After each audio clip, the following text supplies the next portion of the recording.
todo mundo animadíssimo para começar uma turma novíssima, com foco no TJ Minas. Então, vou começar explicando para vocês aqui a lógica da banca, beleza?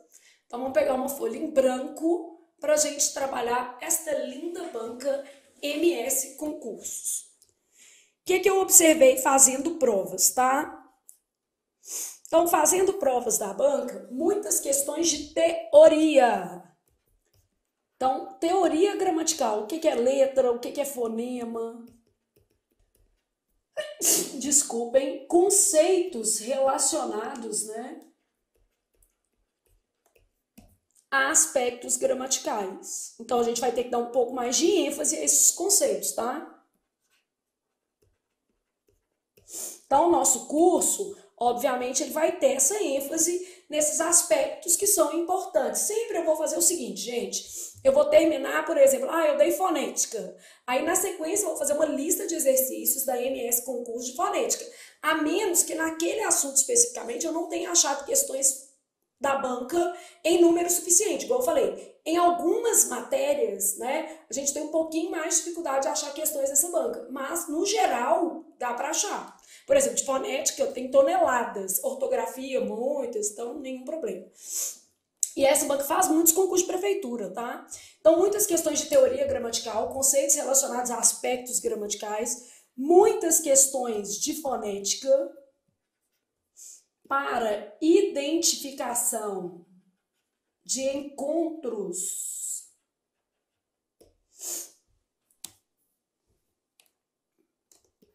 de letras, dígrafo, ditongo. Nesta base aqui, a gente sabe que essa banca já tem um hábito, que é de considerar ditongo crescente, que é aquele caso de proparoxítona eventual. A gente vai fazer uma questão dessa hoje, tá? E várias ao longo do curso. De considerar ditongo crescente, que é aquele caso de proparoxítona eventual, como caso de hiato. É o que a banca MS Concurso tem feito, tá? Então, fazendo várias questões da banca, a gente já consegue ter essa noção aqui. Então, muitas questões de fonética, muitas questões de morfologia. Nas questões de morfologia, a gente tem um amplo grau de variação, né?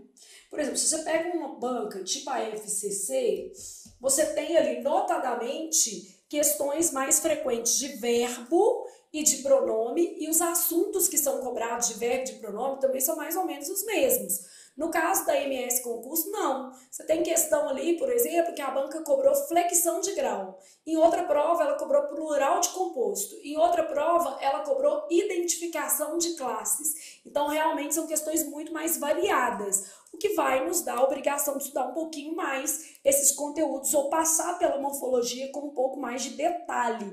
Então, aqui a gente precisa de um detalhamento maior, porque a gente tem desde questão de flexões de grau, por exemplo. Hoje nós vamos, inclusive, fazer uma. A questão é até simples, gente. Sabe uma coisa que eu percebi nessa banca? Ela cobra com um nível de profundidade baixo, tá? Essas questões não são complexas, não são difíceis. Só que, ao mesmo tempo, ela traz uma diversidade maior de conteúdos para a prova. Então, por exemplo, flexão de grau, plural de composto, os de feminino. Se bobear, cai um coletivo, tá? Ainda não peguei não, mas eu só fiz umas 300 questões da banca, que foram as que eu estava selecionando para o curso da gente. Mas eu vou fazer outras ao longo do processo, né? Vão sair outras provas da banca, a gente vai corrigindo aqui também. Então, flexões de grau, plural de compostos, femininos, conectores, carga de preposição, emprego de pronomes, eu vi de tudo.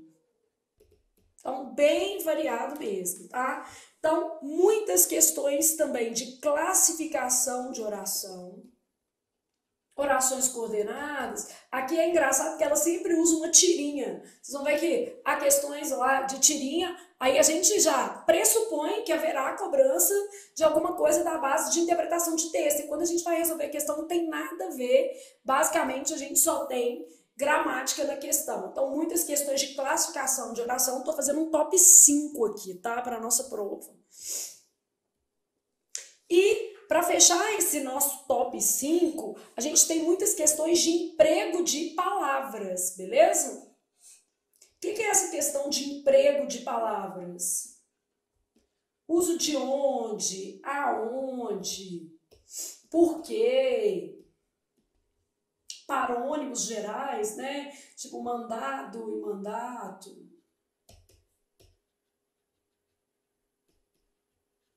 Em breve você estará cumprindo, né, mandados lá no TJ, entregando seus mandatos. Então, basicamente isso aqui. Bom, não temos como mudar a banca, já sabemos basicamente o perfil dessa banca, menos interpretação de texto, então pouca interpretação de texto, muita gramática, mas as questões são superficiais, cobrança superficial, mas assuntos mais variados. Aqui, ó, cobra superficialmente, só que tem uma diversidade maior de assuntos. Ainda mais uma prova grande, né? Explora a literatura, geralmente pelo menos 2 questões na prova.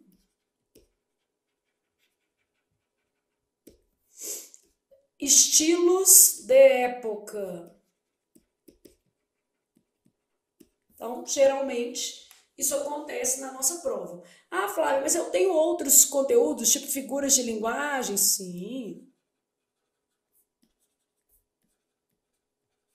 Tudo pode cair, só colocando aqui o que é mais importante, tá?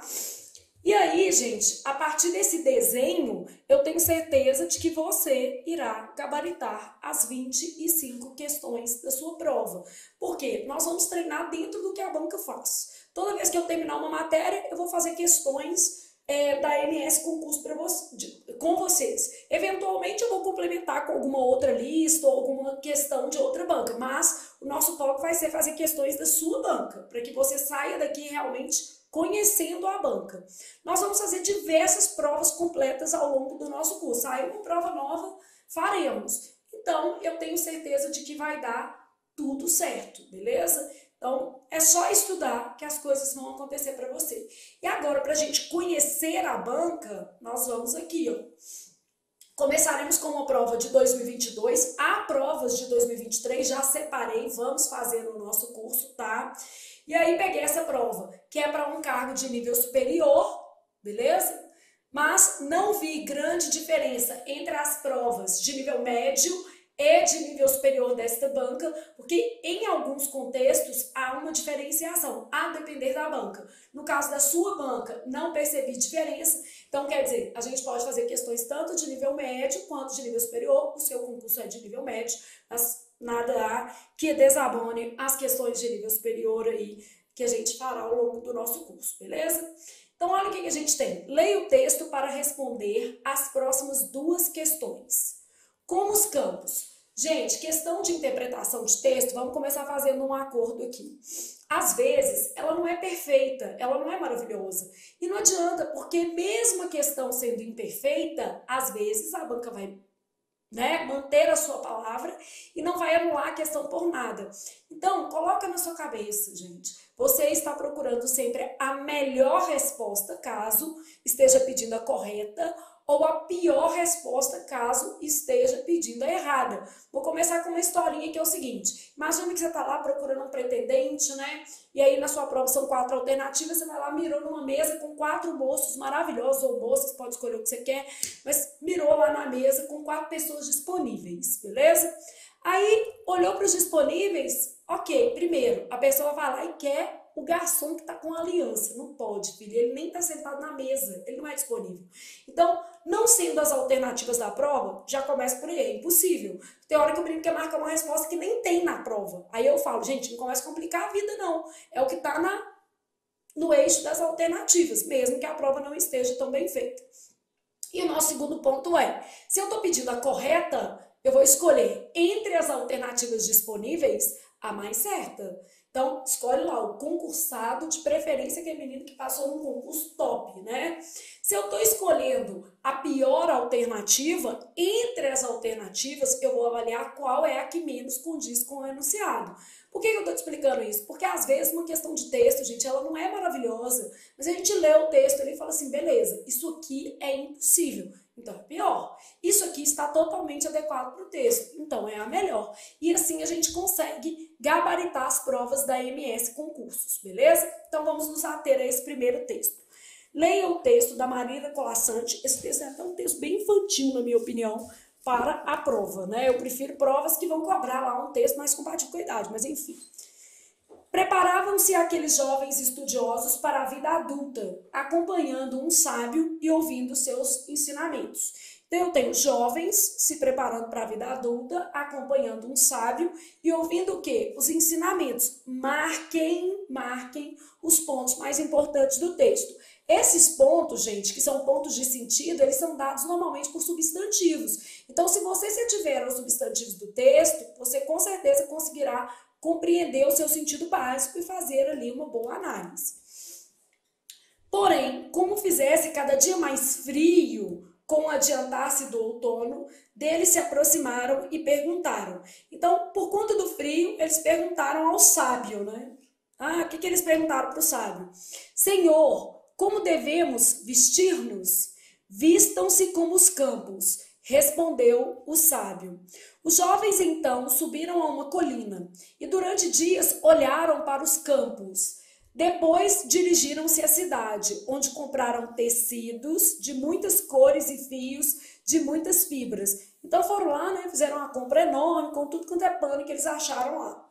Levando cestas carregadas, voltaram para junto do sábio. Sobre o seu olhar, abriram os rolos de sedas, desdobraram as peças de damasco e cortaram quadrados de veludo e os emendaram com retângulos de cetim. Aos poucos foram criando em longas vestes os campos arados, o vivo verde dos campos em primavera. Então eles reproduziram o que eles viram na roupa, tá vendo? Eles foram emendando ali para formar a imagem que eles viram lá do alto. O pintalgado da germinação. E entremearam fios de ouro no amarelo dos trigais, fios de prata no alagado das chuvas. Que beleza, hein? Mostrando aqui um gasto. Até chegarem ao branco brilhante da neve. As vestes suntuosas, quer dizer, muito luxuosas, estendiam-se como mantos. O sábio nada disse. Mas o fato de ele não dizer nada, né, também não quer dizer nada. Ele podia estar até gostando. Só um jovem pequenino não havia feito a sua roupa.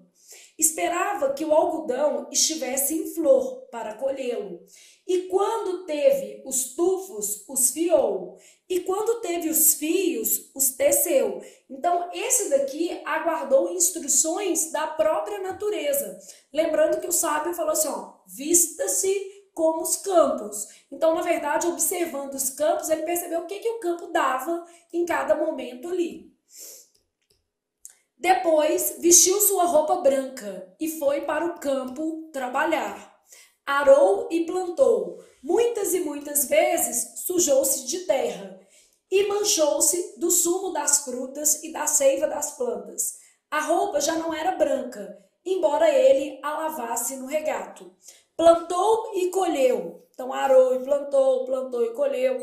A roupa rasgou-se, o tecido puiu-se. O jovem pequenino emendou os rasgões com fios de lã.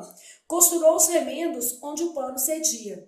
E quando a neve veio, prendeu em sua roupa mangas mais grossas para se aquecer. Agora a roupa do jovem pequeno era de tantos pedaços que ninguém poderia dizer como havia começado. E estando ele lá fora de uma manhã, com os pés afundados na terra para receber a primavera, então o outono já tinha passado, o inverno já tinha passado e ele estava ali esperando para receber o quê? A primavera. Eis o que acontece. O pássaro o confundiu com o campo. Então aqui, ó, vista-se como campo, se o pássaro o confundiu como campo, quer dizer, ele alcançou o objetivo do sábio. Ele foi reconhecido como parte integrante do campo, tá? E veio pousar no seu ombro. Ciscou de leve entre os fios, sacudiu as penas. Depois levantou a cabeça e começou a cantar. Ao longe, o sábio, que tudo olhava, sorriu. Então, quando ele sorriu, né, os meninos chegaram com mantas suntuosas, ele nada disse. Beleza. Quando ele viu que o pássaro, né, esteve ali com o menino, entendendo-o como parte do campo, ele olhou tudo isso e sorriu, como quem dá uma anuência àquele fato, ou seja, como quem concorda com aquela postura. Então, vestir-se como campo seria respeitar, né, o tempo da natureza e não propriamente comprar todos os tecidos que existiam no mundo. De acordo com o texto, assinale a incorreta. Gente, se eu quero a incorreta, eu quero a pior de todas. No meu caso, se eu tivesse lá paquerando os 4 moços disponíveis, porque o aliança não pode, né? O povo fala assim, mas não pode por quê, gente? Normalmente não pode, mas se você quiser namorar o de aliança e ele quiser também, não tem nada a ver com isso. Mas alguém pode acabar mal nessa história, no mínimo chorando e sofrendo. Né? As músicas sertanejas que o digam, né? Porque é só sofrimento. Mas enfim, vamos lá. Se eu estivesse lá procurando a pior, para mim, pior é moço sem dente. Então, sem dente não ia rolar de maneira alguma. Realmente, isso aí está além da minha capacidade de aceitação e que é muito ampla. Mas sem dente eu não ia conseguir. Então, nesse caso, eu estou procurando a pior alternativa. E é isso que eu tenho que validar na minha questão. Ó. A maioria dos jovens interpretou a orientação dos sábios, entendendo que era para representar os campos em seus trajes. Bom, realmente eles entenderam que deveriam interpretar os campos nos trajes, tanto que eles construíram com vários tecidos diferentes imagens nesses trajes, essas imagens reproduzindo o quê? O campo. Então isso aqui é verdadeiro. O jovem pequenino pensou que era para viver como os campos. Ficou ali, né? Passando por suas mudanças no decorrer de cada estação. Bom, isso aqui é possível. Ele viveu como campo, plantou, arou. Então, a ideia de vestir-se foi entendida por ele metaforicamente. Ai, Flávia, mas eu não entendi muito isso não. Então, deixa assim branco. Quem realmente se vestiu como os campos foi o jovem pequenino. Essa vírgula não é muito boa não, tá? Vamos dar uma corrigidinha na prova também. Porque aqui está separando o sujeito do predicado. Mas, provavelmente, isso aqui é verdadeiro, porque o sorriso do velho sábio foi para o jovem pequenino. Mas vou lá na letra D de devo estudar. O sábio se vestiu como os campos. Não, o sábio estava lá para dar conselho. O sábio não se vestiu como os campos. O que é comprovado pelo fato de ele ser confundido com o campo. Quem passou por isso aqui foi o jovem pequeno. Então, essa daqui é o nosso moço sem dente. Ainda que eu considere essa palavra aqui meio forte ou meio descontextualizada, eu vou aceitar. Ainda que exista uma vírgula entre esse sujeito predicado nessa alternativa, como ela é de interpretação de texto, eu vou aceitar e não vou fazer cara feia para a banca, porque cara feia é fome, não vai adiantar. Então, não adianta você ficar olhando ali para a banca e falar assim, não concordo, beleza, gente, tem coisa muito pior no mundo, tem gente morrendo de fome. Então pensa comigo, não adianta fazer cara feia para isso aqui, tá? Então a pessoa vai ter que aceitar a questão e basicamente entender que aqui, ó, é o jovem pequeno que se vestiu como os campos, o que é comprovado pelo fato de ele, aqui ó, agora a roupa do jovem pequeno era de tantos pedaços que ninguém poderia dizer como havia começado. E estando ele quem? O jovem pequeno lá fora, uma manhã, com os pés afundados na terra para receber a primavera, um pássaro o confundiu, o jovem pequeno. Aqui, ó, vendo a cadeia de anafóricos, ó, o jovem pequeno, ele o confundiu com o campo e veio pousar em seu ombro. O sábio olhava tudo e sorriu. Então, neste caso aqui, a gente percebe que a perspectiva do sábio é uma perspectiva de observador. E nesta prova da MS Concurso, com 10 questões, apenas esta questão é de interpretação de texto. Todas as demais serão questões de natureza gramatical. Então, nossa resposta à questão, letra D, de devo estudar até passar no concurso da minha vida.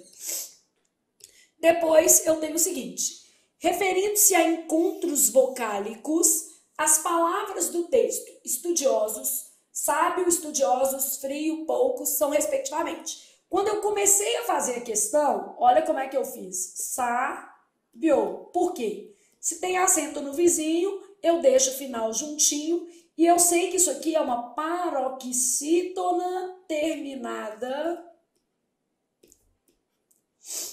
em ditongo crescente. É assim que a gente costuma ver essa palavra. E eu sei que quando eu procuro essa palavra no dicionário, muitas vezes eu vou encontrá-la assim, ó, sábio. Por que eu vou encontrar essa palavra com esses dois pontos aqui? Marcando que é possível se fragmentar esse ditongo, transformando-o em hiato. Só que olha como é que a banda toca. Eu fiz várias questões da MS Concursos e em todas as questões ela considerou a palavra, foi logo como proparoxítona e considerou esse encontro como hiato. Então, por exemplo, considerando a sua banca, eu diria o seguinte: paroxítona terminada em ditongo crescente, para ela tá fora de moda, para a sua banca. Até o presente momento, 3 de maio de 2023, pegando questões dos últimos 4 anos da sua banca, tá? Porque eu peguei questões dos últimos 4 anos para resolver. Deram mais ou menos 300 e poucas questões nos últimos 4 anos de língua portuguesa da sua banca. E ainda vou fazer mais, mas assim, tomando essas questões como exemplo, eu percebi que para a sua banca, isso aqui está fora de moda. Então, cada banca é de um jeito, não tem problema? Não, a gente aceita. Fora de moda para a MS Concursos, ou seja, não é para todas as bancas, a maioria, inclusive, não vai considerar assim, não. Aí, na hora que eu estava fazendo a questão, obviamente eu queria que isso aqui ficasse junto, mas fui fazer o resto, ó. Estudiosos. Aqui, claramente, um hiato, beleza? Fui fazer a palavra frio, claramente, um hiato. Fui fazer a palavra poucos, eu sei que na palavra poucos eu tenho um ditongo, poucos, ok? Então eu tenho que as palavras aqui são respectivamente. A resposta que eu queria não tinha, mas eu sabia que essas duas eram hiato e a última era ditongo. Então eu fui procurando assim, ó, hiato e ditongo, só podia ser essa. Aí eu deduzi o que aconteceu aqui, ó. Ó, beleza, a banca considerou que a palavra deve ser uma proparoxítona e eu já fiz outras questões da banca. Então, ela já trouxe em outras a palavra proparoxítona, não escreveu nem eventual. E hiato.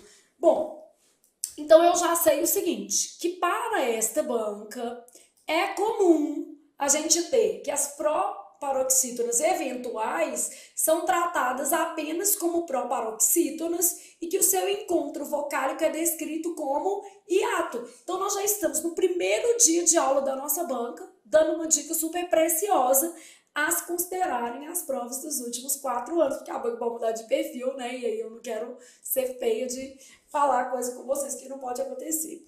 Então, beleza. Aqui, ó. A se considerarem as provas anteriores da banca, as palavras paroxítonas terminadas em ditongos crescentes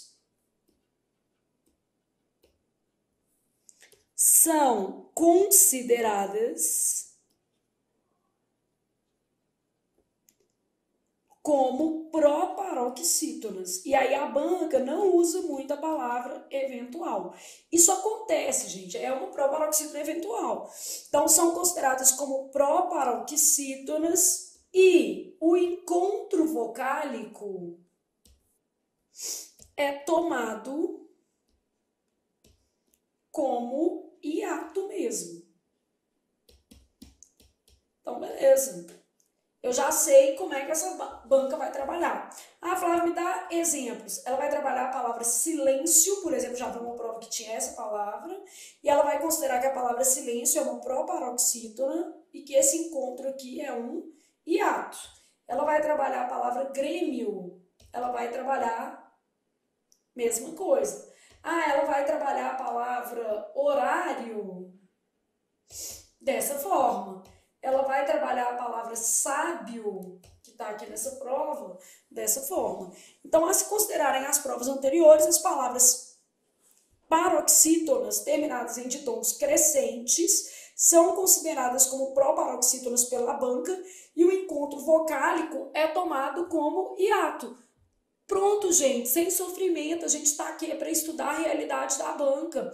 Beleza, outras provas vão escrever proparoxítono eventual, que é o mais correto, ou vão trabalhar esses encontros como ditongos crescentes. Beleza, sua banca não trabalha assim, tá tudo certo, a gente vai sobreviver, né? E na prova também você vai olhar as demais alternativas, que é mais ou menos igual na questão dessa daqui. Eu olhei as outras palavras e a única resposta que dava era a letra C, né? Você não vai errar em desfavor de três palavras, então você vai ter que avaliar o contexto sempre.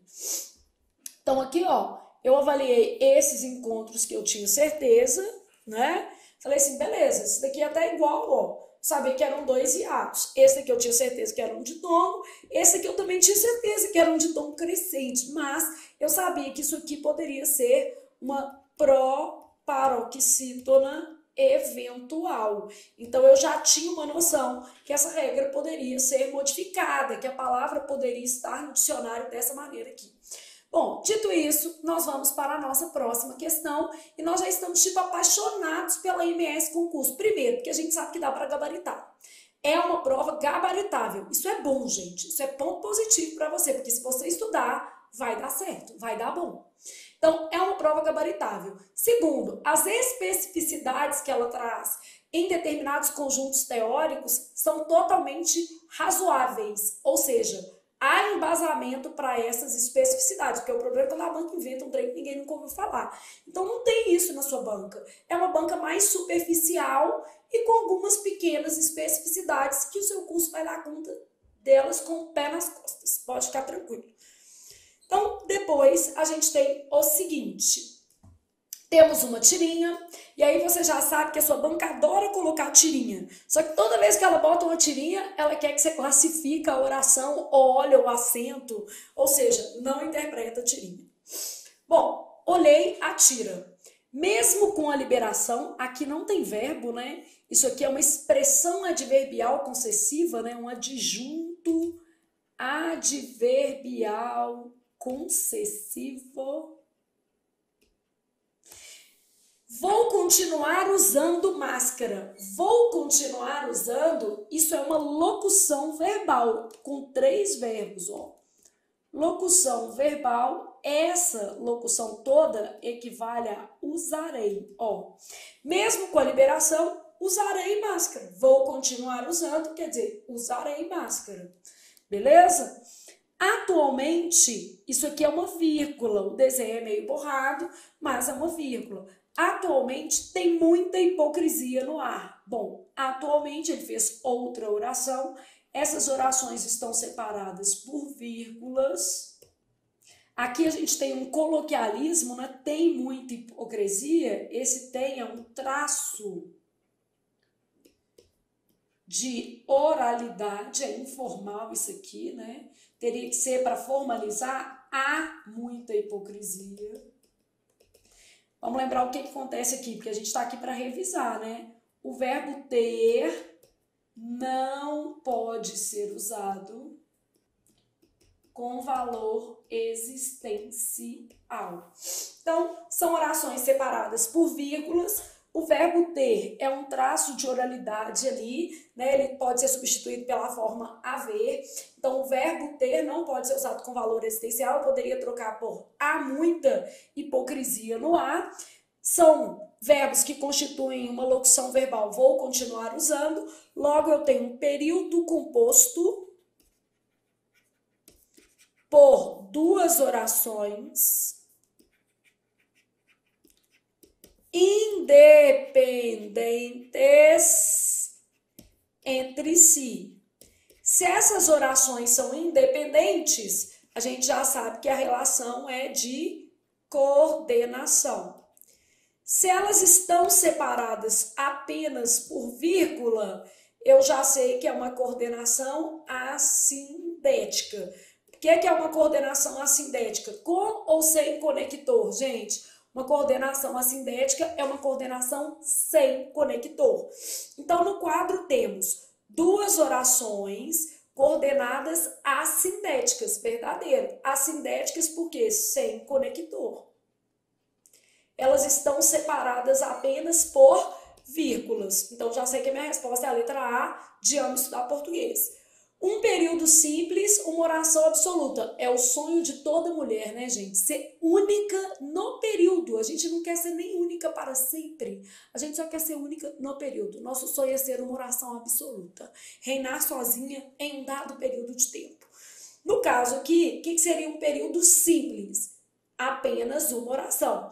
Como eu tenho dois núcleos verbais, né, vou continuar usando, que é uma locução, e o tem, que está empregado inadequadamente, mas é uma forma verbal, são duas orações. Toda oração se constitui em torno de um verbo ou de uma locução verbal. Se eu tiver mais de um verbo, né, e esses verbos não estiverem constituindo locução, ou se eu tiver mais de um verbo e uma locução verbal, por exemplo, eu vou ter um período que composto. Então, período simples, oração absoluta, constituído por uma única oração. Vamos dar exemplo, porque a gente está aqui para aproveitar e exemplificar essas coisas. Pode ser até com mais de um verbo, só que esses verbos vão constituir uma locução. Vamos supor que eu pegasse isso aqui e colocasse assim, ó, mesmo, que fica, né, aqui, ó, mesmo com a liberação, vírgula, vou continuar usando máscaras. Isso aqui é um período simples, porque apresentou apenas uma estrutura verbal. Então, isso é uma locução verbal, o nosso período é simples. Então, no caso, uma oração é constituída em torno de um verbo ou de uma locução verbal. Então, a partir de um verbo ou de uma locução verbal. Beleza. Duas orações subordinadas adverbiais. A primeira coisa que eu já vou te dizer é que isso aqui é impossível. Imagina que eu estou num período subordinado, tá? Se o meu período é composto por subordinação, alguém tem que mandar nessa palhaçada. Então, ó, um período que é composto por subordinação, essencialmente, ele precisa de um negócio chamado quem manda. Ele precisa da oração principal. É claro que eu posso ter um período com duas orações subordinadas, só que desde que eu tenha uma terceira oração considerada oração principal. Então, onde houver um negócio chamado subordinada, haverá um negócio chamado principal. Eu preciso de uma oração denominada principal. Então, o meu período ele só tem duas orações. É um período composto por duas orações. Se eu estou chamando as duas de subordinadas adverbiais, quer dizer que tem alguma coisa errada. Eu preciso que uma seja a principal e a outra seja a subordinada. Então, vamos exemplificar isso aí. Vamos primeiro colocar uma observação assim, ó. Nas relações de subordinação, então, nas relações de subordinação, sempre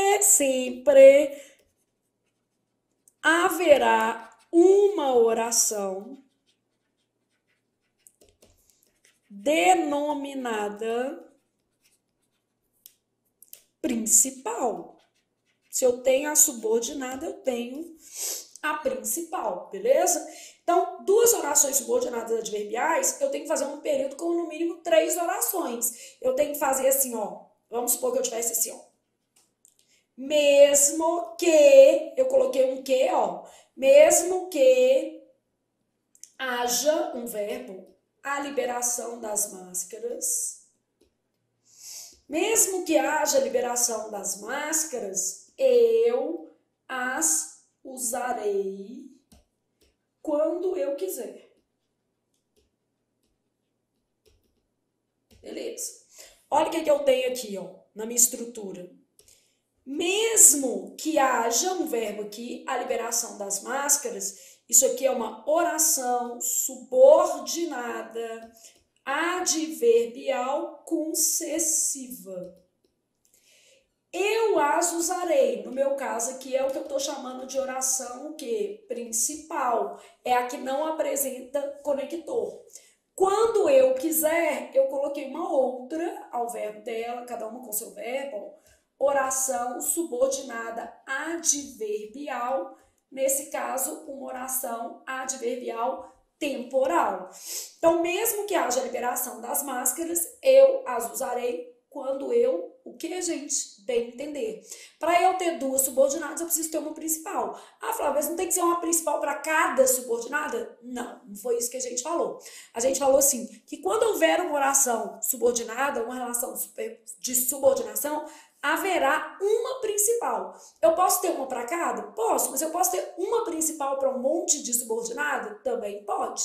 Eu sou uma mãe, no caso, na minha casa, a principal, mãe de 3 filhos, 3 subordinados. Mas se eu tivesse um filho só, eu seria a principal e o meu filho único seria o meu subordinado. Mas graças a Deus eu tenho mais subordinados aqui para acolher as minhas demandas, 3 subordinados. Porque nessa relação familiar existe hierarquia, com certeza. Eu mando e os meninos obedecem. Por quê? Porque é assim. Deus fez a mãe para mandar e os meninos para obedecer. Quando eu acho que precisa, eu explico.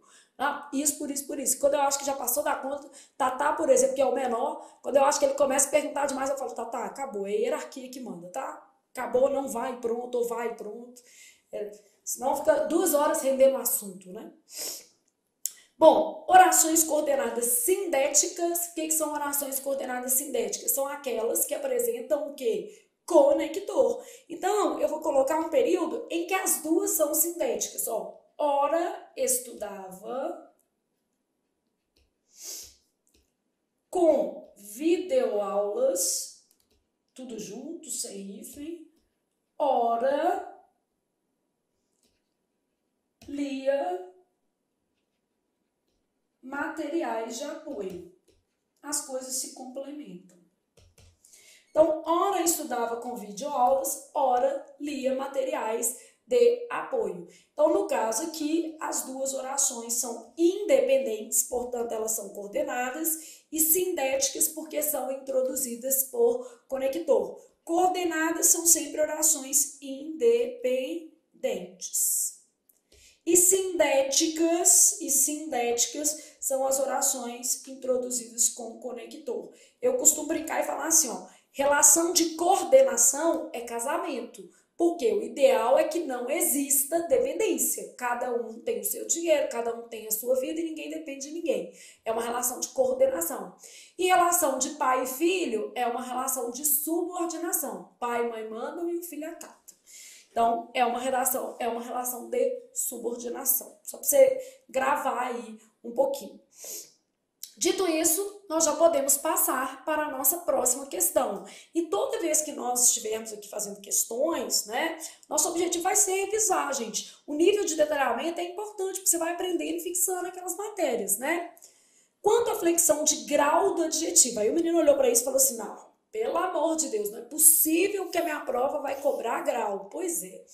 A MS Concursos é uma banca fácil, vou de novo, é totalmente viável gabaritar a prova, mas ela cobra assuntos aleatórios. Então não é igual uma FCC que toda prova vai ter uma questão de verbo, uma questão de pronome e não vai inventar a moda de cobrar às vezes umas coisas que são muito estranhas à gramática de todo dia, ou seja, ao uso padrão da língua.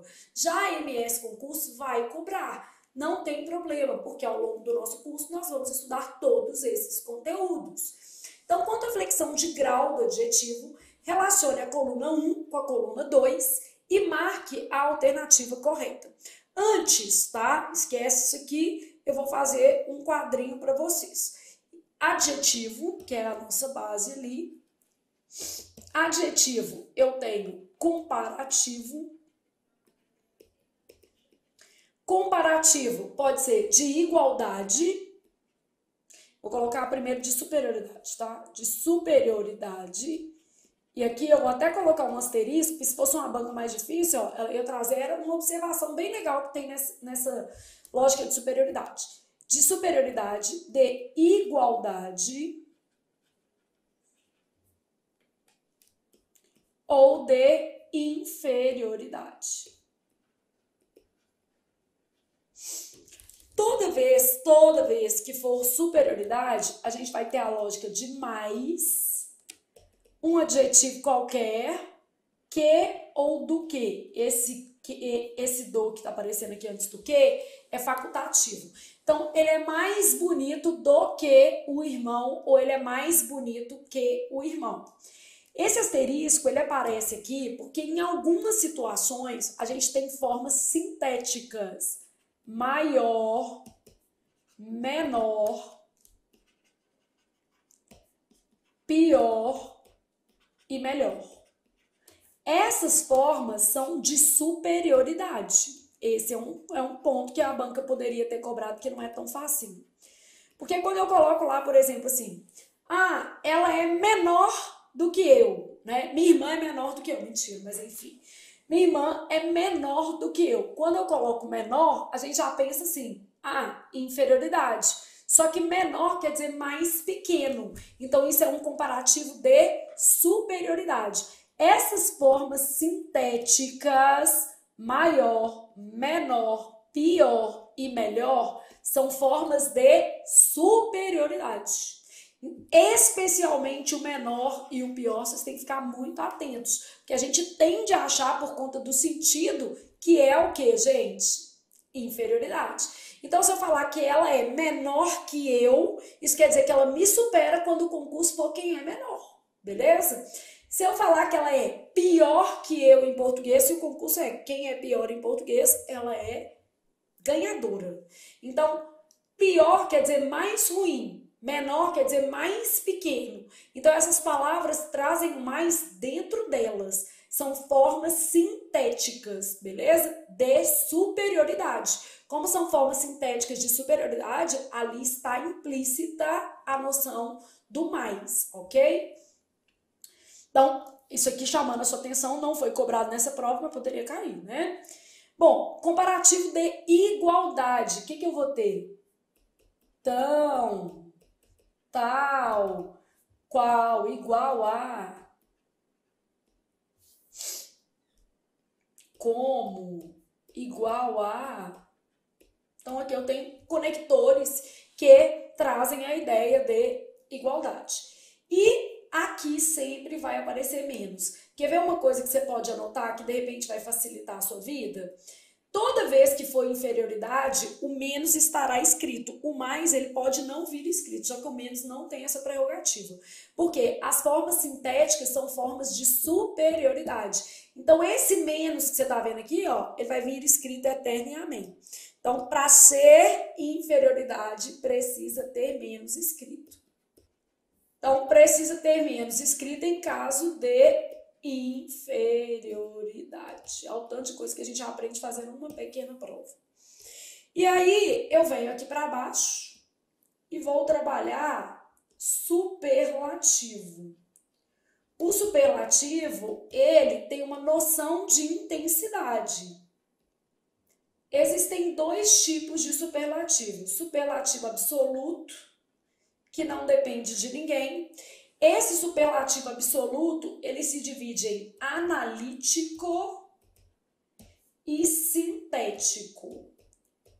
O sintético usa sufixos ou prefixos. E o analítico, ele usa palavras que vão indicar tamanho. Então, muito, por exemplo, um advérbio, né?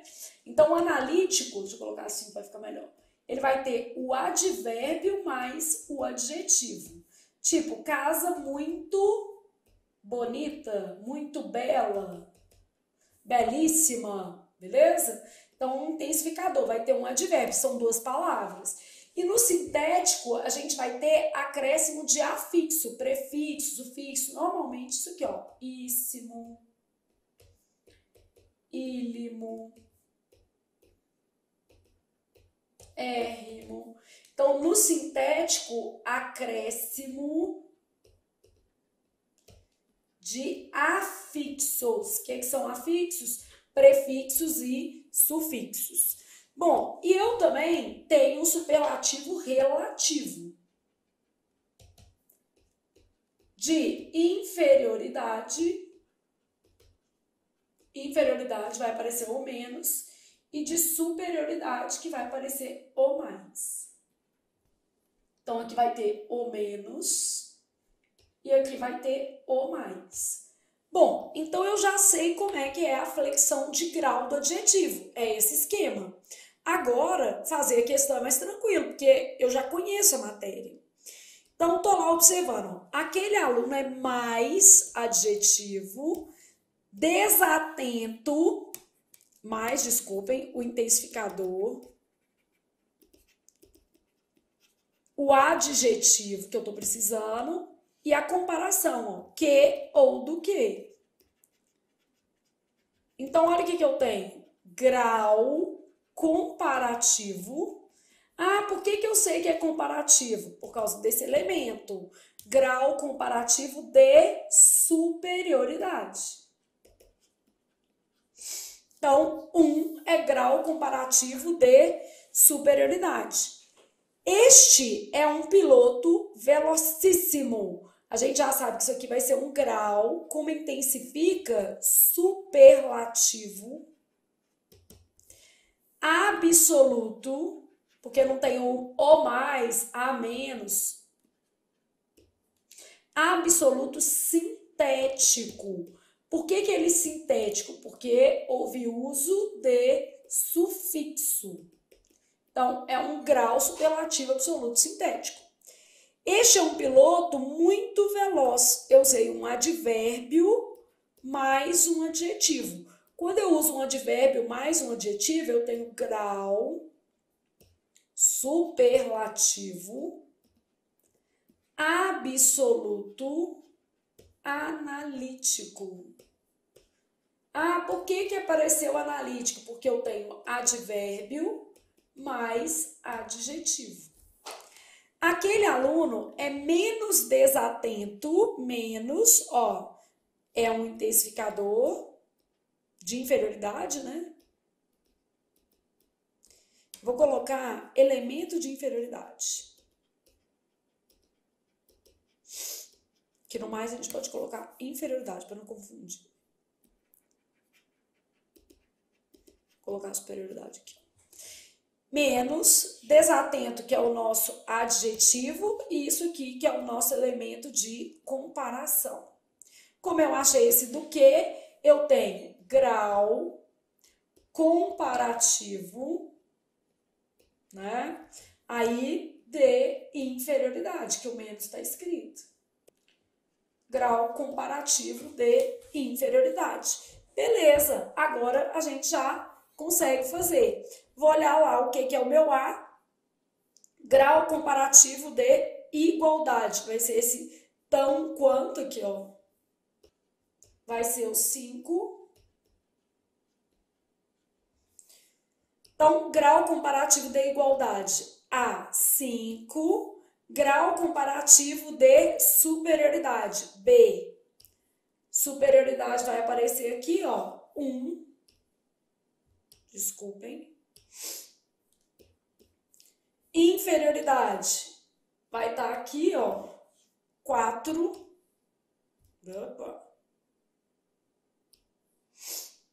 C, 4.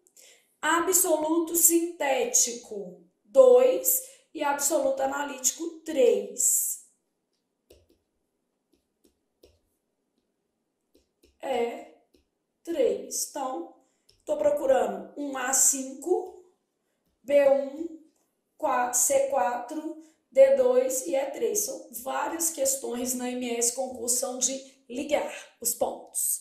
Beleza, são questões tranquilas. É o que eu tô falando com vocês. Se vocês olham essa questão aqui, ela é uma questão que um aluno que estudou, gente, vai agradecer a Deus por ela ter caído, porque ela é fácil, né? Ela só precisa de um conhecimento teórico simples. Então, resposta letra B, de bom continuar estudando. Depois, referindo-se a palavras, sílabas, divisão e tonicidade, marque V ou F para verdadeiro ou falso, conforme o caso. Essa é uma questão de conceito. Então, nesta prova, por exemplo, havia duas questões de conceito.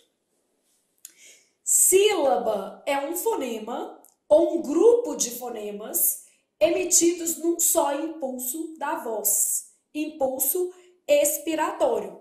Bom, Flávia, a sílaba pode ser um fonema só? Uai, se eu tiver uma sílaba com uma única letra, é possível, né? Então, isso aqui existe? Existe. Eu posso ter a sílaba como sendo a representação de um som único. Então, é possível. Ah, é o mais comum? Claro que não, né? Mas é possível sim. Então, a sílaba pode ser um fonema? Pode, ou pode ser um conjunto de fonemas. Vamos só para vocês terem uma ideia de que a sílaba pode ser um fonema. Vou pegar um artigo, né? Ah, beleza? Artigo. Sílaba única. Né? Um monossílabo átono. Então, nesse caso aqui, ó, esse A é um monossílabo átono. Ou grupo de fonemas, é o mais comum, emitidos num só impulso de voz. Isso é o mais importante. Incluindo, né, a lógica expiratória, porque você vai verbalizar isso aí. Ok. Então, isso aqui que está aqui é verdadeiro. Se você não tivesse muita segurança, o ideal é que você lesse os demais. Na língua portuguesa, a sílaba se forma necessariamente com uma vogal, a que se agregam ou não semivogais ou consoantes. O núcleo da sílaba é sempre uma vogal. Em português não existe não existe sílaba sem vogal. Então aqui, ó, na língua portuguesa, né?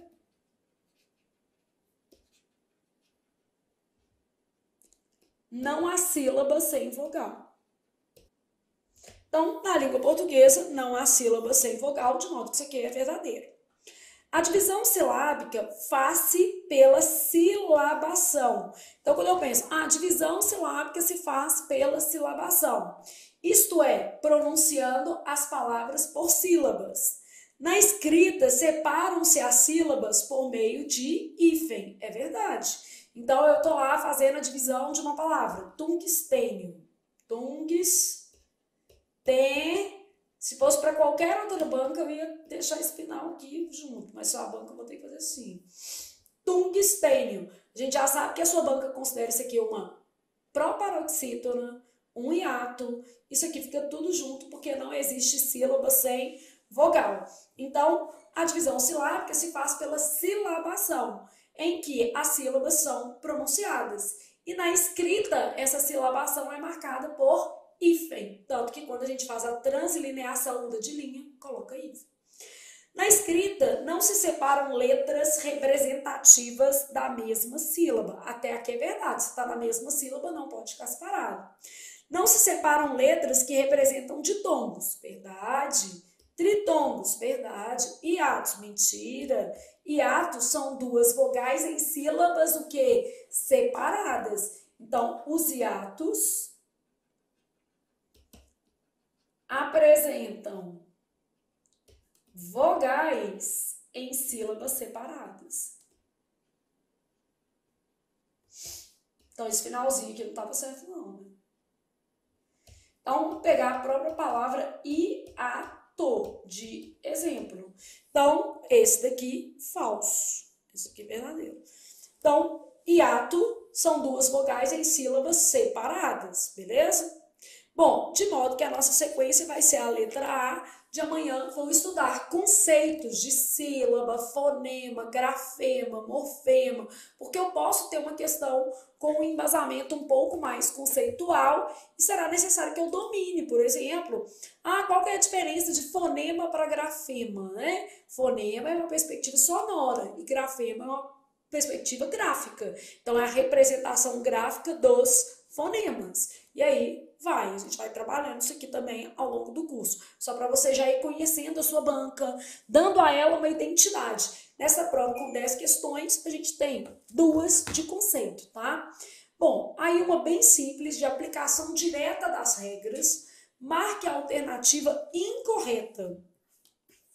Você quer o ascendente, ó. Sobre a classificação dos verbos quanto à predicação verbal. Flávia, o que é predicação verbal, minha filha?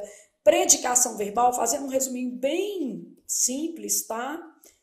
Também é chamada de transitividade. A gente vai ver isso detalhadamente ao longo de todo o curso, né? A gente vai fazer muita questão. Então, predicação verbal, também chamada de transitividade, tem a ver com as formas de complementação do nosso verbo. Então, eu posso ter um verbo chamado de intransitivo. O que caracteriza um verbo intransitivo?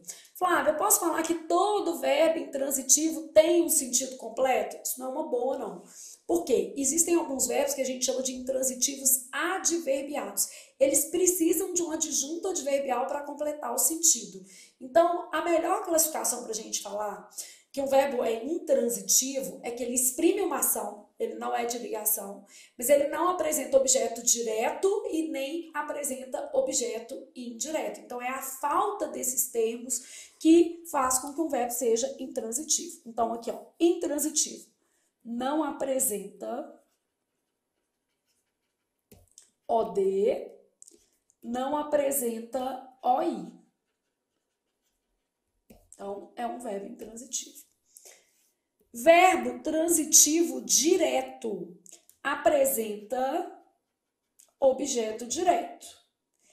O objeto direto normalmente é um complemento sem preposição, mas não quer dizer sempre. Então, normalmente o complemento direto dispensa preposição, beleza? Então, normalmente o complemento direto dispensa preposição. Ah, em todos os casos? Não, a gente vai trabalhar isso também. Bom, o meu verbo ele pode ser transitivo e indireto. Quando o meu verbo é transitivo e indireto, ele apresenta objeto indireto. O que é o objeto indireto? É um complemento preposicionado. Essa preposição pode estar até implícita, mas o complemento é preposicionado. Então, complemento preposicionado. Aí eu posso colocar assim, preposição explícita ou implícita. Bom, eu posso ter um verbo ó, que apresenta esses dois aqui, ó. Eu posso ter um verbo que vai ser verbo transitivo direto e indireto. Apresenta dois complementos de naturezas distintas, um com e outro que sem preposição. Então, OD mais OI ou, né, OI mais OD, porque a ordem não faz diferença aqui.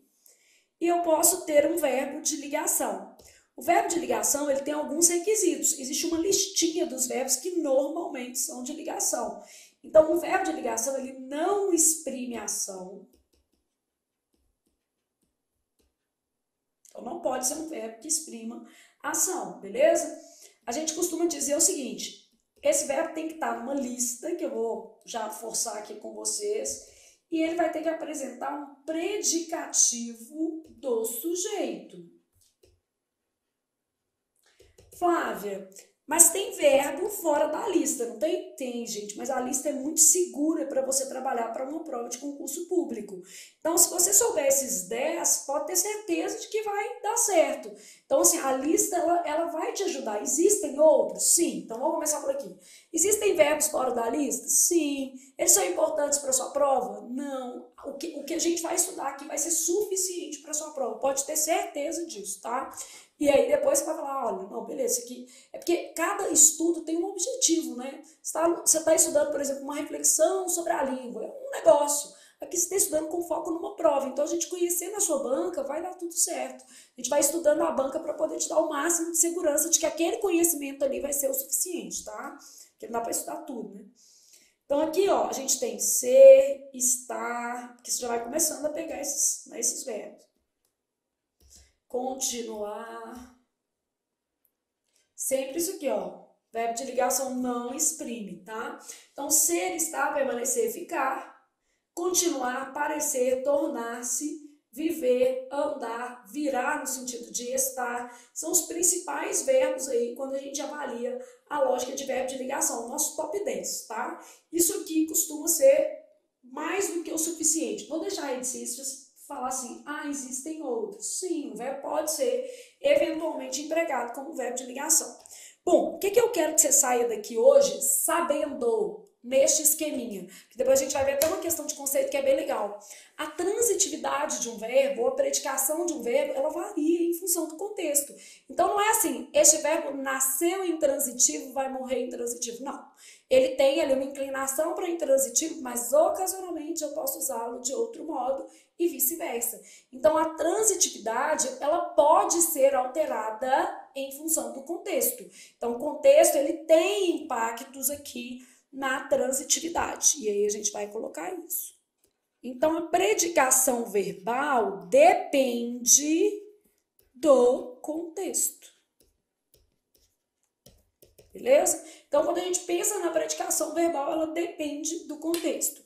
Bom, então, verbo intransitivo. Aqui, ó, vamos supor que eu tivesse esta frase aqui. Ela fala muito. Bom, quando eu tenho ela fala muito, o muito é um intensificador, isso é um adjunto adverbial. Então, neste caso aqui, ó, verbo intransitivo sujeito, ela fala muito. Flávia, eu quero o verbo falar como transitivo direto, ó. Ela fala coisas importantes. Fala algo. Verbo transitivo direto. Indireto, ó, ela fala aos alunos. Isso aqui, objeto indireto. E se eu quisesse fazer os dois, ó, ela fala coisas importantes aos alunos. Então, fala algo a alguém. De modo que eu vou ter um VTDI. O falar não é um verbo típico de ligação, então não faz muito sentido a gente exemplificar com isso. Eu preciso desses aqui, ó. Então eu falo assim, ó, ela continua interessada.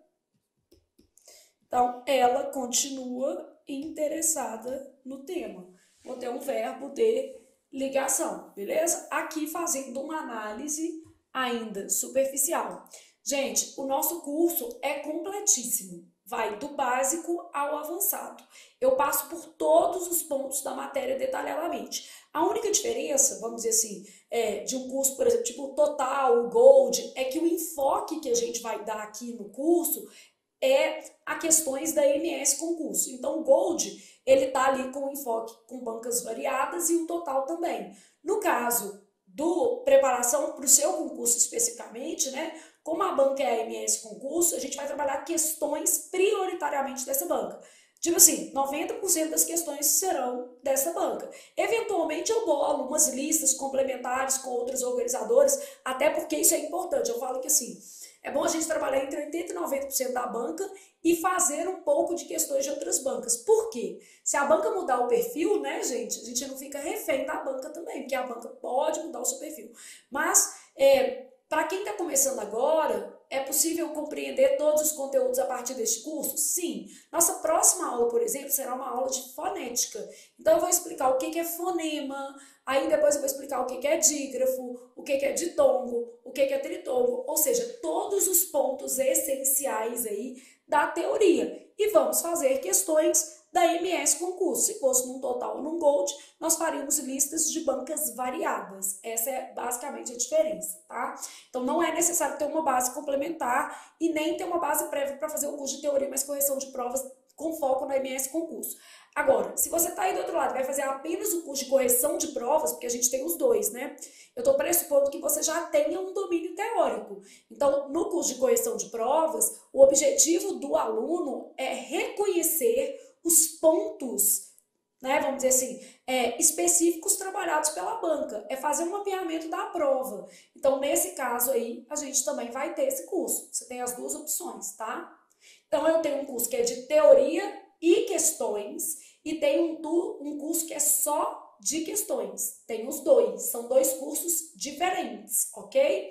Um é com teoria e exercícios, as duas coisas ao mesmo tempo, e o outro curso é apenas de exercícios. Aí o aluno tem que escolher aquilo que se adapta melhor à realidade dele, tá? Então são dois cursos diferentes. Por quê? Porque tem menino que já estudou a teoria 10 vezes, só tá precisando aí entender um pouco da banca, né? Gustavo, hoje nós estamos gravando uma prova da MS Concursos para conhecer o perfil da banca. Essa prova, ela vai ser colocada nos dois cursos, tá? Mas o curso de questões, ele segue assim o tempo inteiro, só com questões. E o curso de teoria, não. Ele vai ter a matéria e depois uma lista de questões só de fonética. A matéria de ortografia e depois uma lista de questões só de ortografia. Então, o curso de teoria mais correção de provas, eu vou mesclando teoria e questões. E no outro, eu vou fazendo só questões também, tá? Então, o objetivo do aluno é que tem que ficar claro. Eu preciso do embasamento, teoria mais correção de provas. No outro, eu preciso apenas me familiarizar com a organizadora, tá? Bom, então, resumido isso, então no curso a gente vai revisando as questões assim, ao longo de todo o curso, beleza? E aí a gente vai para a questão, ó, nossa questãozinha aqui, voltando. Marque a alternativa incorreta sobre a classificação dos verbos quanto à predicação. Quando eu falo a água está fria, está é um verbo da minha lista, está acompanhado de predicativo do sujeito. A água é o sujeito sintático, eu tenho um verbo de ligação, beleza? Logo, verdadeiro isso aqui. Fui e voltei. Eu fui, sujeito oculto, né? Eu voltei. Isso aqui é um período composto por coordenação. A gente aproveita para estudar essas coisas, porque já vai trabalhando mais coisas. Então, período composto por coordenação. A segunda oração é sindética aditiva, né? Bom, fui, não tem OD, não tem OI. Voltei, nada de OD, nada de OI. Logo, verbo intransitivo, beleza? As crianças, sujeito, tornaram-se rebeldes. Rebeldes, qualidade do sujeito. Então, nesse caso, eu tenho um predicativo do sujeito. E isso aqui é um verbo de ligação, beleza? A empresa, sujeito, fornece comida aos trabalhadores. No caso aqui, a empresa fornece algo a alguém. Se eu tenho que a empresa fornece algo a alguém, o meu verbo é transitivo direto e indireto. Por quê? Ele tem dois complementos de naturezas o quê? Distintas. Como esses complementos são diferentes, eu vou chamar o meu verbo de transitivo direto e indireto. Então, questão 6, letra D, de deve estudar. E essa matéria, gente, de predicação verbal, ela é muito explorada em prova. Por exemplo, nesta prova aqui, você tem uma outra questão que cobra a mesma matéria, tá? Então, vamos lá observar isso aqui, ó. Sobre os termos integrantes da oração. A primeira coisa que o menino tinha que ter na cabeça é isso aqui, ó. Olha o menino pensando, nossa, eu não sei nem o que é isso. Ele tinha que ter uma noção dos termos da oração. Tinha que falar assim, beleza, abriu um lequezinho na cabeça dele. Aí, termos da oração, ele pensou, existem os termos que a gente vai chamar de essenciais. Quais são esses termos essenciais? Sujeito e predicado são chamados termos essenciais. Existem os termos integrantes E só pelo nome, ó, eles integram, quer dizer, eles realmente fazem falta dentro da frase. Termos integrantes: objeto direto, objeto indireto, complemento nominal e a maioria dos autores ainda vai colocar agente da passiva. Ah, minha banca considera agente da passiva? Considera, porque apareceu até na questão. Então, termos integrantes. Eu ainda tenho termos acessórios. Acessórios são os dispensáveis, tá vendo? O que vão ser os termos acessórios? Adjunto adverbial, adjunto adnominal, aposto. Ô Flávia, tá faltando um termo, vocativo, tá aqui embaixo. A gente fala que o vocativo, como ele se refere diretamente ao ouvinte, ele não é nem essencial, nem integrante, nem acessório. Então, o vocativo é um termo isolado da oração por se referir ao ouvinte. Então, é um termo isolado da oração por se referir ao ouvinte, beleza? Bom, aí volto lá para analisar a minha questão, que é acerca dos termos integrantes. Chamam-se, termos integrantes da oração, os que completam a significação transitiva de verbos e nomes. Isso quer dizer o seguinte: os que funcionam como OD, OI ou complemento nominal, verdadeiro. Integram, inteiram, complementam o sentido da oração, por isso que eles são integrantes, sendo por isso indispensáveis à compreensão do enunciado, verdadeiro, porque somente os termos acessórios são dispensáveis à compreensão do enunciado. A gente pode até colocar isso. Somente os termos acessórios são dispensáveis à compreensão do enunciado. Então, somente os termos acessórios são dispensáveis lá à compreensão do enunciado, beleza? Então, verdadeiro. Os termos integrantes da oração são os seguintes, ó: complementos verbais, OD e OI, complemento nominal e agente da passiva, verdadeiro. Ah, minha banca considera agente da passiva? Sim, aí, ó. Objeto indireto pode ser construído por um substantivo, verdadeiro. A categoria que marca integrante é substantivo. Ou expressão substantiva, ok. Pelos pronomes oblíquos o, a, os e as. Aqui não tá ok, não. Esses pronomes não funcionam como objeto indireto. Esses pronomes funcionam, aí ó, no curso de teoria a gente vê isso detalhadamente, né? Funcionam como objetos diretos. Objeto indireto teria que ser lhe ou o quê? Lhes. Então, eles podem ser representados pelos pronomes oblíquos lhe e lhes, beleza? E por qualquer pronome substantivo, né? Que ocupe o lugar do nome. Então, essa daqui é erradíssima. O, a, os e as substituem termos sem preposição. São chamados de pronomes com função objetiva direta, beleza? O objeto direto, olha lá, pode acompanhar verbos de outras categorias, os quais, no caso, são considerados acidentalmente verbos transitivos indiretos. Fez nenhum sentido, né? Ó, o objeto direto vai fazer um verbo se transformar em transitivo indireto? Não. E ele é sempre regido de preposição expressa ou implícita. Tá. Onde é que tá o erro aqui, ó? O objeto indireto, é isso, ó. O objeto indireto pode acompanhar verbos de outras categorias. Verdadeiro. Isso é verdadeiro, tá? Vamos pensar, olha aqui, ó. Vamos pensar. Ficar normalmente é um verbo de ligação. Mas eu posso colocar um objeto indireto nele, ó. Ela ficou com a herança. E aí, nesta frase, o ficar, que é tipicamente de ligação, sujeito. Como eu coloquei um objeto indireto nele, aqui ó, ele se transformou verbo transitivo indireto.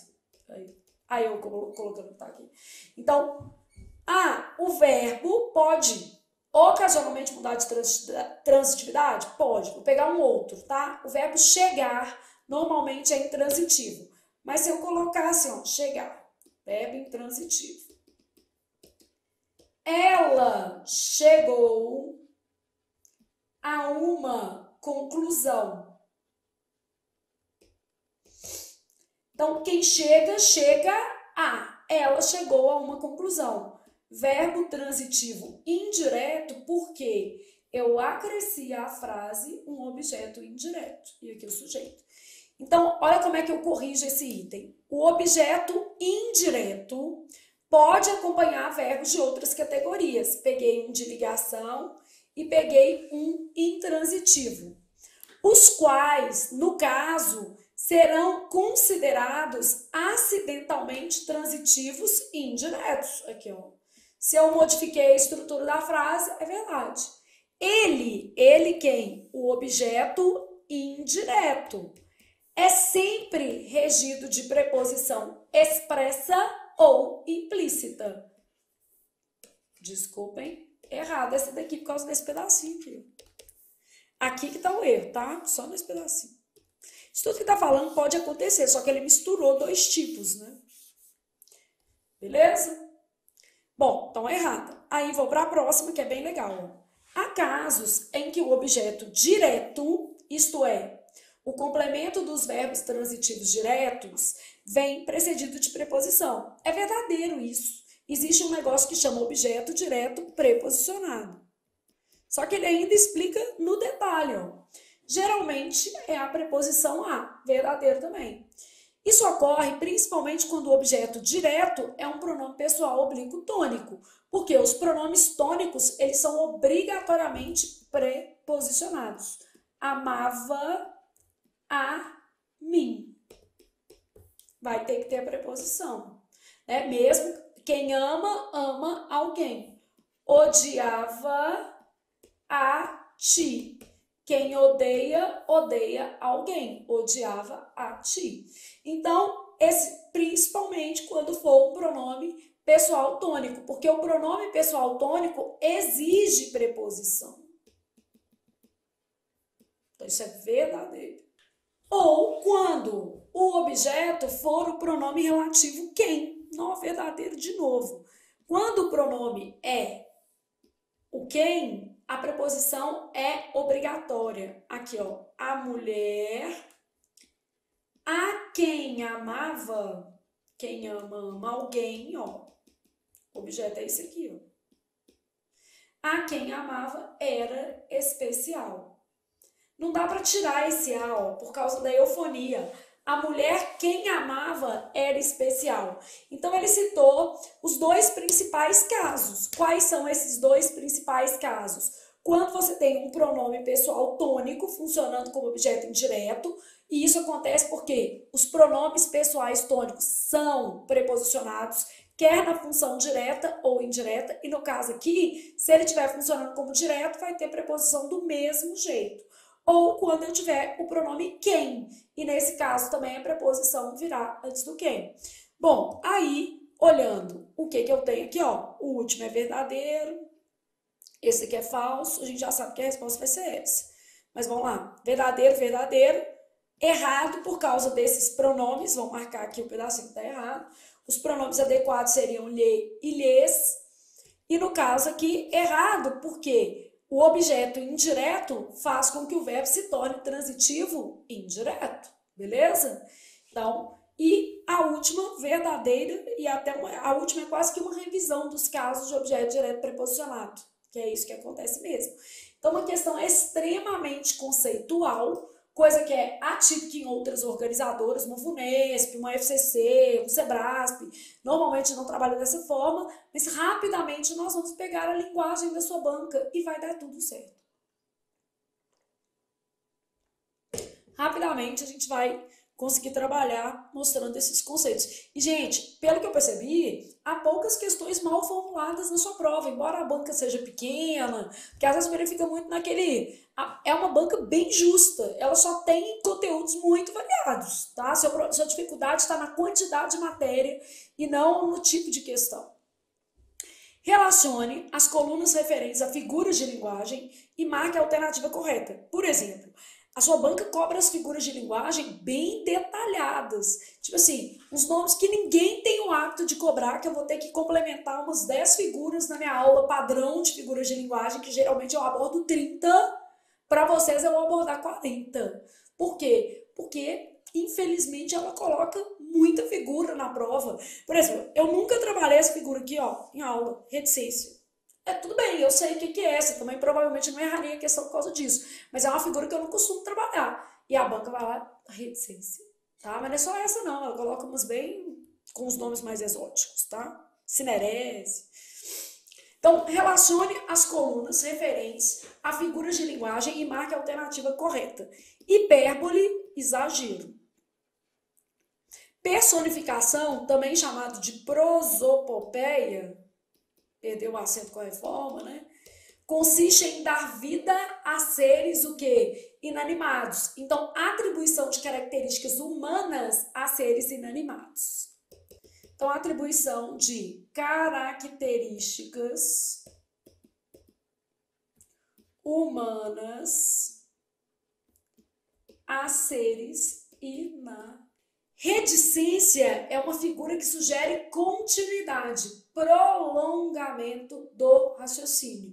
Então, continuidade. Retificação, o próprio nome já está falando, corrigir, né? Então, uma correção. Inversão, uma figura também chamada de hipérbato, tem a ver com a alteração da ordem direta, também chamada de ordem canônica. Então, hipérbole é um exagero, né? Por exemplo, se eu falasse assim, desde quando nasci, queria ser funcionário público. Não é muito verdade, a gente vai pensando nisso no meio do caminho, entendendo as vantagens e, obviamente, as desvantagens de toda escolha, né? Então, desde quando nasci é um pouco de exagero, né? Na maternidade, nossos destinos estavam entrelaçados, lá da música Exagerado, claro que não, né? Nossos destinos foram cruzados na maternidade, claro que não, é uma hipérbole, isso aí é só uma forma de exagerar a conexão entre duas pessoas. Personificação, a Frida conversa comigo. Frida, minha cachorra, ela conversa, gente. A Frida fala, literalmente. Ela fala de várias formas, mas ela verbaliza todos os sentimentos dela. Se ela tá com raiva, né? Se eu deixar ela sozinha, meia hora ela come uma samambaia. É bem complicado. Reticência, ideia de continuidade. Então, ela pensava em coisas importantes, em coisas relevantes, em coisas muito úteis, e aí eu posso deixar reticências. Ou senão, assim, ó, foram levados ao hospital com vida, mas não reticências, não sobreviveram. Dá para até inferir, né?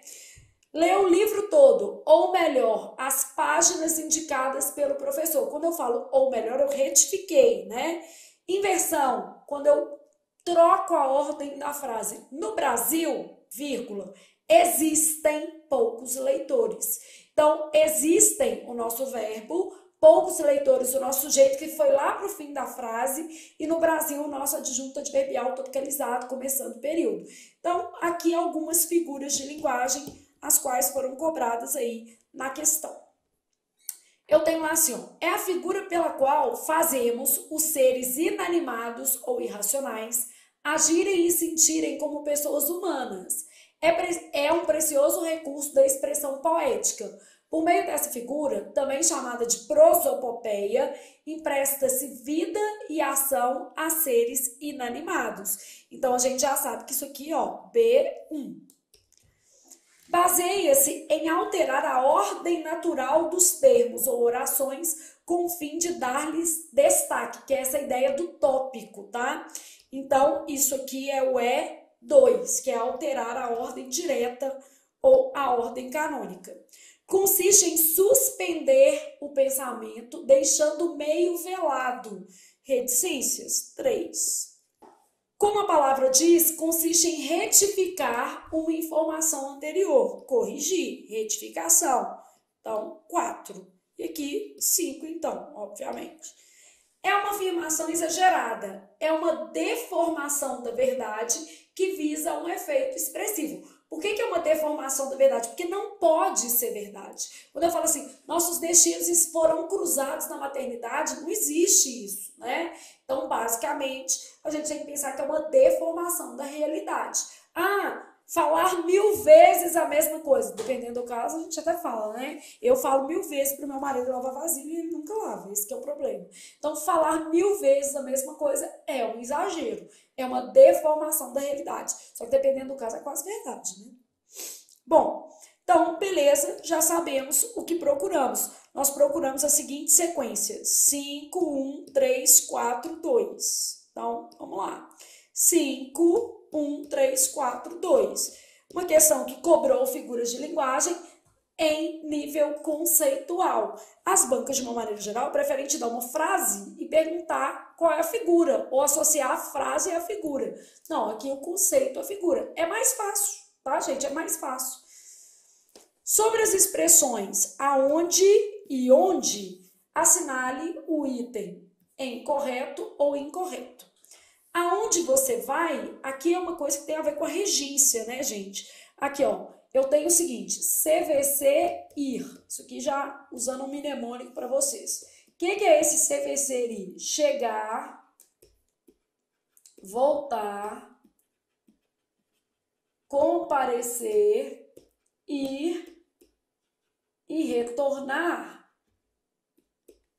Então, chegar, voltar, comparecer, ir e retornar é o meu CVC ir, tudo por uma boa viagem, né? Esses verbos exigem a. Então, eles exigem a preposição a. Então, eu uso aonde nesse contexto de exigência da preposição a. E eu uso onde quando o verbo exigir a preposição em. Quem que normalmente pede em? Morar, residir, estar, ficar, domiciliar, permanecer. Esses verbos pedem em. Onde e aonde só podem ser usados para lugar. Então, esses dois aqui só podem ser usados para lugar. Aonde, com essas possibilidades, e onde com essas daqui. Então, ô Flávia, eu posso aplicar o que dá a ideia de movimento, porque eu já ouvi falar assim, ó, a gente usa aonde quando houver ideia de movimento e usa onde quando for ideia de lugar fixo. Gente, isso é verdade. Quem falou isso falou uma coisa que é super correta. Geralmente, eu opto por uma informação que é mais fácil de você conferir na prova, porque o sentido, às vezes, você confunde ali e erra. Essa ideia do lugar fixo, da mobilidade, pode, talvez, a depender da análise do aluno, ser mais subjetiva. Mas a informação tá certa. O professor que falou isso está corretíssimo, tá? Então, a preposição a, ela está ali associada à ideia de mobilidade e a preposição em está associada à ideia de lugar fixo. Só que eu sou mais de dar regência. Chegar, voltar, comparecer, ir e retornar, que é o CVC ir, vão exigir a preposição a. Isso quer dizer que eles indicam mobilidade, tá? Pode até colocar, não tem problema não. Acrescentar é sempre bom. Tanto que é tudo por uma boa viagem. E o em dá uma ideia de lugar o quê? Fixo. Beleza, só que a gente conferindo pela regência, a gente não erra nunca. Então, esse que é o ponto, né? Fica sempre certo. Bora lá pensar, então, no que a gente tem. Ó, aonde você vai? Quem vai, vai a. O verbo ir tá aqui, ó. Ele é esse aqui. Então, certo. Vou colocar C, certo. Você sabe onde ir com isso? O verbo é ir. Então, tem que ser aonde ir. Errada. Sei bem onde você quer chegar. Quem quer chegar a. Aonde você quer chegar. Então, chegar a, errado. Onde você está? Está em, certa. Encontrar um menino onde? Quem encontra alguém em algum lugar, certa. Não sei onde vou comprar o material. Quem vai comprar em algum lugar. Porque aqui o verbo é o comprar, tá? Isso é uma locução verbal. E a gente olha o último. Então, vou comprar o material em algum lugar. Essa daqui era uma pegadinha, né? Quando for uma locução verbal, a regência deve ser observada sempre no último verbo. Então, analisa-se a regência do último. Então, quando for uma locução verbal, analisa-se aí a regência do último verbo, de modo que essa daqui vai estar certa. Bom, vou lá procurar minha resposta. Somente duas erradas, né? Aqui, ó, tudo correto, errado. Lá era para pôr eu pus porque eu sou teimosa. Eu gosto mais de esperança.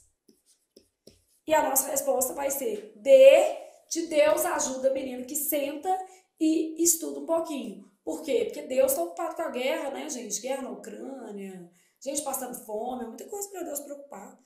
Né? Então, vamos lá. Seu concurso ele já te deu a possibilidade de estudar. Então, bora fazer a sua parte. Bom, estas são algumas características de qual estilo literário. Aí o menino tá assim, oi? Onde que é? Isso aqui, Flávia, que flash foi esse que eu perdi? Nas provas da MS Concursos, são comuns questões de estilo literário. Nós vamos estudar isso aqui e essa matéria é fácil, chega a ser muito fácil. Então, não precisa se preocupar. Bom, em linhas gerais, vou colocar para você assim, ó, o modernismo, existia uma preocupação com o nacionalismo, existia uma preocupação com o regionalismo, existia uma preocupação com o gosto popular, e é uma ruptura de estéticas, né? Então, vamos tirar a necessidade de rima, né?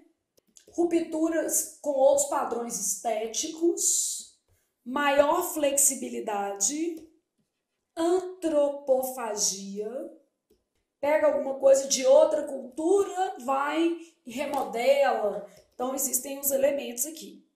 Realismo, né? Um dos nossos maiores autores realistas, Machado de Assis, por exemplo. Flávia, mas o Machado de Assis também era romântico. Ele escreveu algumas obras românticas, né? Do estilo de época romântico, mas ele se destacou mesmo com obras do realismo naturalismo, tá? Então, Machado de Assis aí inaugura o realismo no Brasil junto com outros autores, Raul Pompeia, né, Aloysio Azevedo, que também vão traçar essa dinâmica realista naturalista no Brasil. Bom, o próprio nome já está te falando. O que é o realismo? Gosto pelo real. Objetividade analítica. Os personagens são muito avaliados psicologicamente, né? Então, na análise dos personagens, determinismo, cientificidade, vou colocar cientificismo. Isso tudo estava dentro da lógica do realismo. Arcadismo, então você vai ter lá Antônio Gonzaga, Cláudio, esqueci o sobrenome dele, mas eu adoro os textos, Árcades, as ninfas, as musas, né? O arcadismo vai marcar uma estética clássica, né? Ele também é chamado de neoclassicismo. Então, quando a gente pensa aqui no arcadismo, a gente tem uma valorização da natureza, do bucólico, estética clássica retomada, né? Então, a gente tem ali esse tipo de movimento dentro da lógica do arcadismo. Cláudio Manuel da Costa, agora que eu lembrei. Adoro os poemas do Cláudio Manuel da Costa. valorização da natureza, valorização de elementos mitológicos, tipo as ninfas, né? Um certo bucolismo, uma estética clássica retomada, essa associação, por exemplo, do amor impossível com a pedra, né?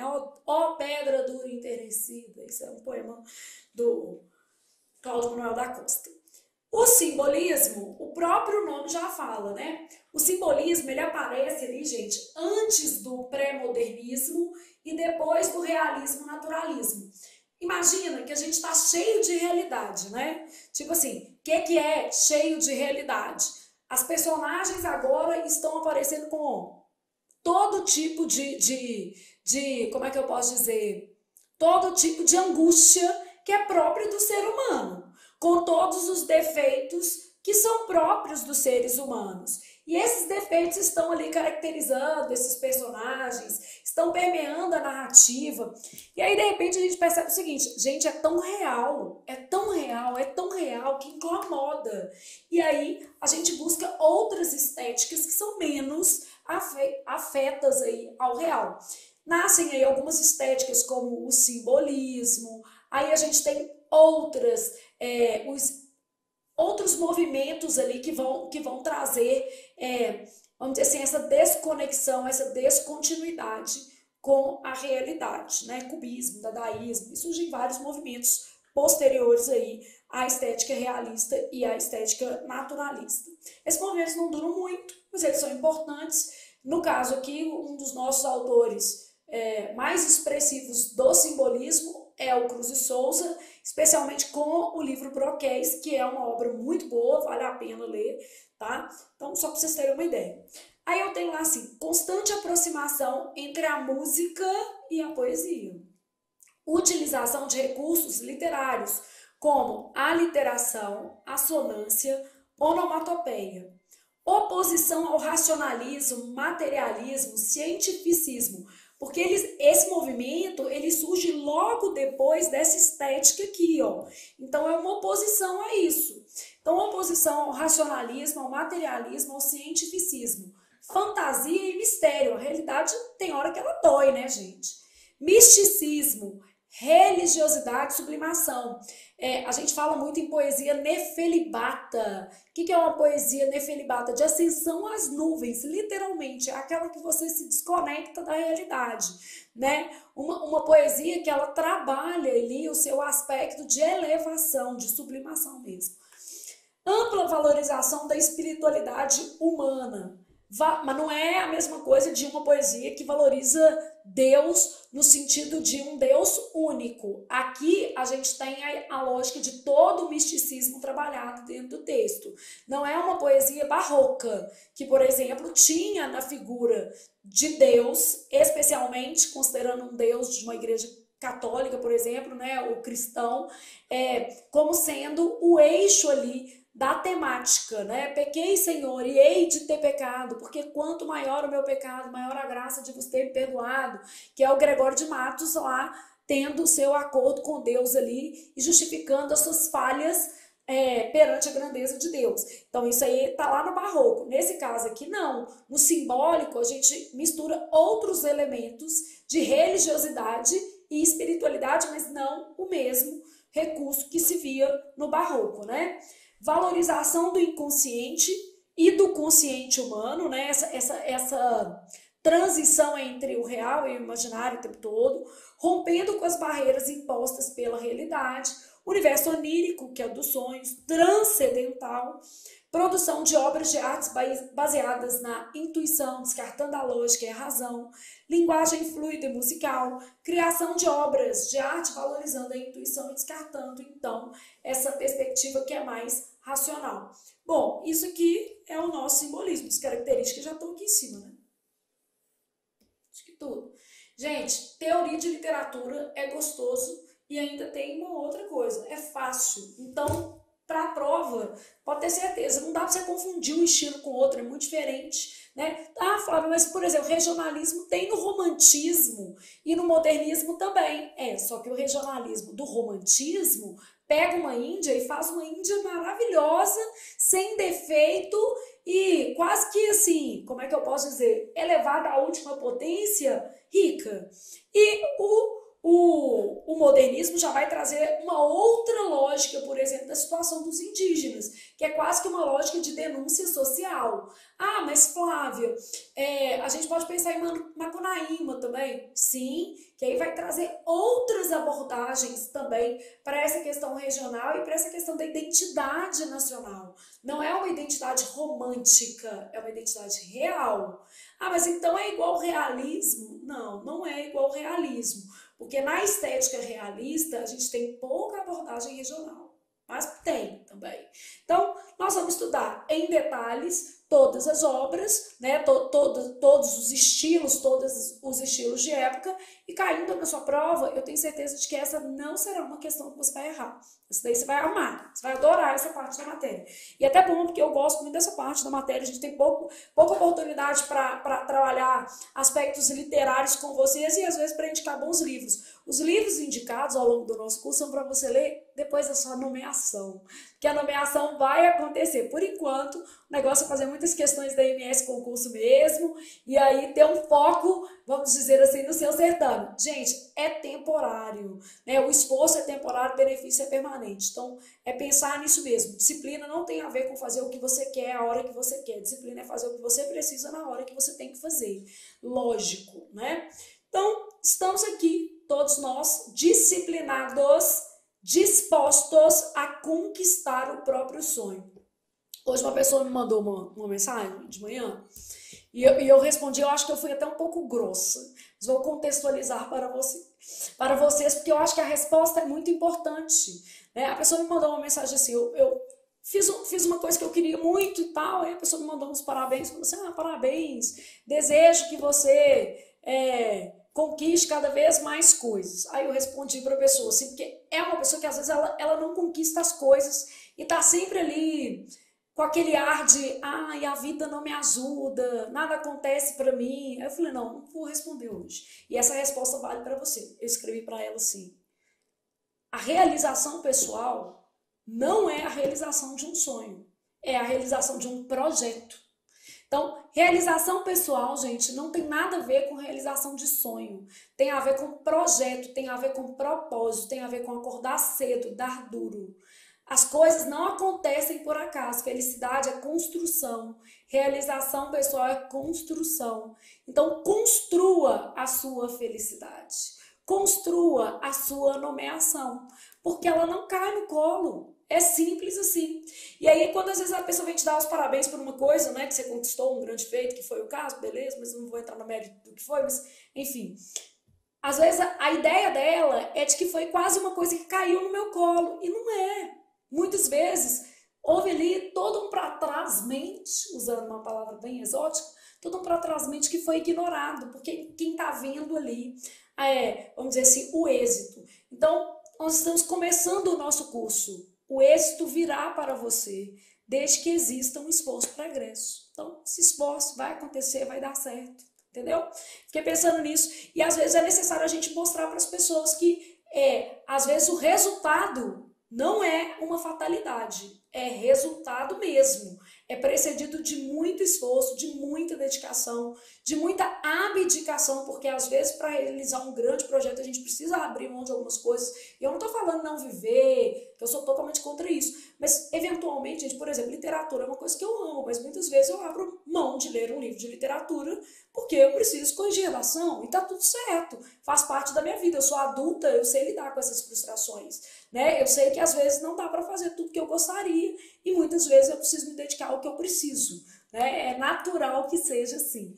Então, que você assuma essa responsabilidade de construir a sua nomeação hoje, a partir de agora. Ah, mas não saiu meu edital ainda. Amigo, vamos ser honestos, papo reto. Existem pessoas estudando para esse concurso desde o último concurso do TJ, tá? A pessoa não passou, está estudando desde lá. Então vamos lá, que é difícil acompanhar essas pessoas, mas é possível. Então, aperta o passo para que você também chegue à prova competitivo, beleza?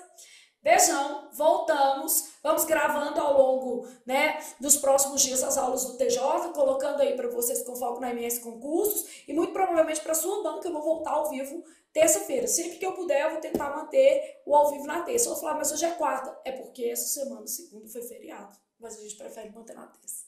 Tá joia?